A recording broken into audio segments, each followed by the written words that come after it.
Kevin, one of the things that always, when you guys would lose a game, I always ask about the looks. As when you look at the looks that for the team overall, how would you assess the looks you guys got? Yeah, they were solid looks. Shots you got to live with. We got missed a few lays, a few wide open threes. Got to live with those shots.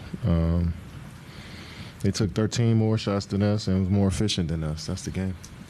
When you look at just, as far as that third quarter when Anthony got it going, when he's hitting that three, it becomes even more challenging to guard. Maybe what you feel like led to him ultimately finding that rhythm to be able to take those. Yeah, I just think they put the ball in his hands and let him dribble up the court. A lot of time, Mike Conley is handling the ball. So you let him dribble the ball up the court, he got his rhythm. He was able to hit a few. You've seen a couple tough ones go in. Now he got confidence. He always had confidence as a player. But when you see a few tough ones go in, I think he hit that fade over me. He was then falling away. And then he hit two more threes over contest. So it's a make or miss league. You got to knock down shots if you want to win. The other thing that I had was obviously he got to chatting a little bit after one of those threes with you. You've been in that before where, back and forth.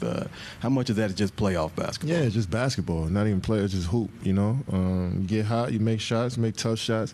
You're going to feel excited about yourself. So it's on me to keep coming back and showing them a tough look, or whoever's defending these guys, to show them a tough look. If they make shots over us, we move back to the next play, and we move on to the next play, So,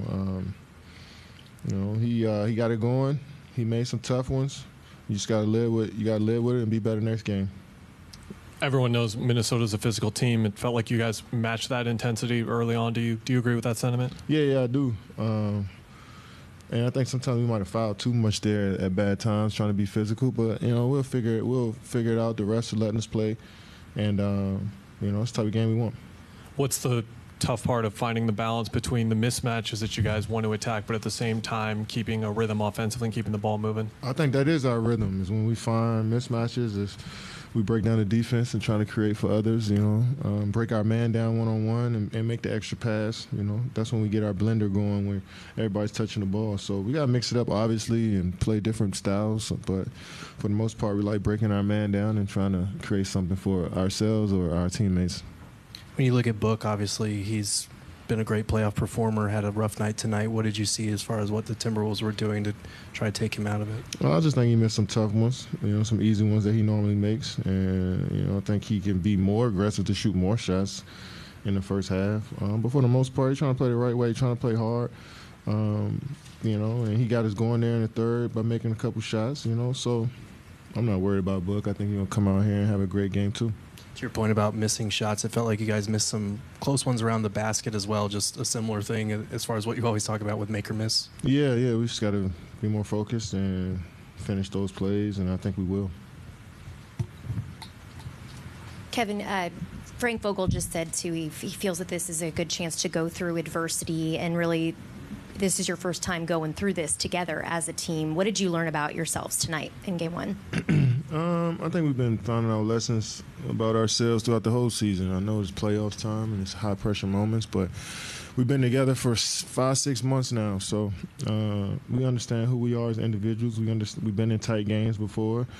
We came back from being down big and been up big before. We've been in every situation thus far, and I know it's the playoffs, and I know it's a new season, but we've been around each other all season, so it's not like anything's new when we step on the floor. We just got to revert back to the stuff that we did throughout the whole season that helped us be successful and move on. Kevin, the rebounds 52 to 28, only 3 offensive boards. Just what do you attribute that to? They're a big team. We play small a lot. I think we emphasize trying to get back on defense a little bit more so we can get no offensive rebounds. And how many offense? They had 13. It's just they're bigger than us, to be honest. So we got to box even harder, and sometimes we might have to crash a little bit more offense to get more possessions too. Kevin, Bradley Beal said this game 1 was more like a feel-out game, just to get a feel for the opponent going both ways. What do you make of that statement, and how far away do you think this team is from closing the gap and trying to even the series up a 1 game apiece? Yeah, still, you never know what type of adjustments they're going to make after we just played them at the last game of the season and 2 times in the last 2 weeks of the season. So you want to see how they approach the game, but at the same time, you don't want to ease into anything and use this as a feel-out game. I think we try to go out there and win, all of us, you know what I'm saying? But I think both teams got a feel for their opponent, and we'll see who makes the most adjustments and who just plays better next game. Sometimes it's just playing harder and making shots, and that'll be your adjustment, you know? So, yeah, you can say it's a feel-out game, but we still try to go out there and win. That don't mean we came out there and laid down.